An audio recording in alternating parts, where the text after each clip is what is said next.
या नाश्ता करायला। आज सकाळी थालीपीठचा नाश्ता बनवला होता। रात्रीची मुगाची डाळ केलेली होती, भरपूर शिल्लक राहिली होती, त्याच्यामुळे मग आता थालीपीठ बनवले। त्याच्यामध्ये दुसऱ्या पण कोणत्या कोणत्या भाज्या ॲड केल्यात मी, मेथीची भाजी, कोथिंबीर हे ते ॲड केले, मग ते मोठ्या व्हिडिओमध्ये बघायला भेटेल तुम्हाला।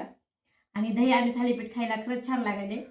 आणि रात्री टाकून द्यायला निघाली होती भाजी, पण मी म्हणलं नको टाकून द्यायला, त्याच्यापासून आपण सकाळी बनवू काहीतरी, म्हणून मग आता बनवले थालीपीठ।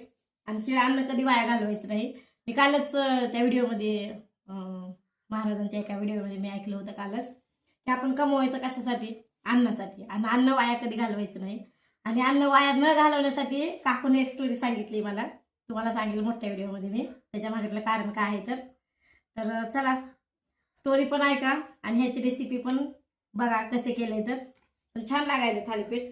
तुम्ही पण एकदा नक्की ट्राय करा आणि खायला या। चला